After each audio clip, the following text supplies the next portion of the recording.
Senior सहाफ़ी अरशद शरीफ के PIMS अस्पताल इस्लामाबाद में पोस्टमार्टम की तैयारियां। डॉक्टर्स की 3 रुकनी टीम तश्कील दी जाएगी। घर पर ताज़ियत करने वालों का तांता। अरशद शरीफ की नमाज जनाजा कल फैसल मस्जिद में अदा की जाएगी। कीनिया में पुलिस फायरिंग से जाँ बहक। सहाफ़ी अरशद शरीफ की मैयत इस्लामाबाद एयरपोर्ट पर अहले खाना ने वसूल की। शहरियों की बड़ी तादाद भी जमा हो गई। मैयत पर फूल निछावर किए। मरहूम के घर के बाहर फूलों के ढेर लग गए। दोस्तों और अजीजों ने दिए जलाकर खराज अकीदत पेश किया। हुकूमत ने सहाफ़ी अरशद शरीफ के कत्ल की तहकीकात के लिए टीम तश्कील दे दी। FIA, IB और ISI के अफसरान शामिल। वजारत दाखिला के नोटिफिकेशन के मुताबिक तहकीकाती टीम फौरी तौर पर कीनिया रवाना होगी। इमरान खान ने अरशद शरीफ की टारगेट किलिंग का दावा कर दिया। नामालूम नंबरों से धमकियां मिलती थीं। कत्ल के मंसूबे का इल्म होने पर अरशद को मुल्क छोड़ने का मशवरा दिया। अरशद शरीफ ने पहले बैरूनी मुल्क जाने से मना किया, फिर मान गए। खैबर पख्तूनख्वा में सीनियर सहाफ़ी की यादगार बनाने का ऐलान।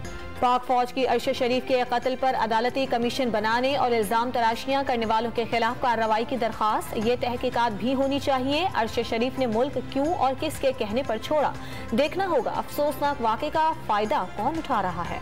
इमरान खान का जुम्मे को लिबर्टी चौक लाहौर से लॉन्ग मार्च शुरू करने का ऐलान। GT रोड से होते हुए इस्लामाबाद पहुंचेंगे। रेड जोन नहीं जाएंगे। जहां सुप्रीम कोर्ट ने कहा वहीं एहतजाज होगा। पूरे पाकिस्तान से अवाम का सबसे बड़ा समंदर निकलेगा। कप्तान की न्यूज़ कॉन्फ्रेंस। वज़ीर आज़म शहबाज शरीफ ने मक्का मुकर्रमा में वक्त के हमरा उम्रा अदा कर लिया। वज़ीर आज़म ने मुल्क की सलामती और खुशहाली के लिए खुसूसी दुआएं भी मांगी। कराची में नेग्लेरिया ने एक और जान निगल ली। इस साल मरने वालों की तादाद 5 तक पहुंच गई। डिफेंस फेज 4 का रिहायशी नौजवान चंद रोज कबल स्विमिंग पूल में नहाने गया था। तेज बुखार पर जिना अस्पताल में दाखिल करवाया गया था। टेस्ट में नेग्लेरिया की तस्दीक हो गई। कमिश्नर कराची ने दूध की सरकारी कीमत 120 से बढ़ाकर 170 रुपए मुकर्रर कर दी। होल सेलर्स को 160 रुपए में फरोख्त की इजाजत।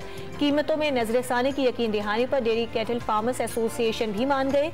153 में दूध फराहम करेंगे। जहलम के इलाके सोहावा के करीब सैकड़ों मन आटा सवाबी स्मगल करने की कोशिश नाकाम बना दी गई। फूड कंट्रोल टीम ने आटे के 1138 थैले जब्त कर लिए। और T20 वर्ल्ड कप में इंग्लैंड के खिलाफ आयरलैंड की बैटिंग।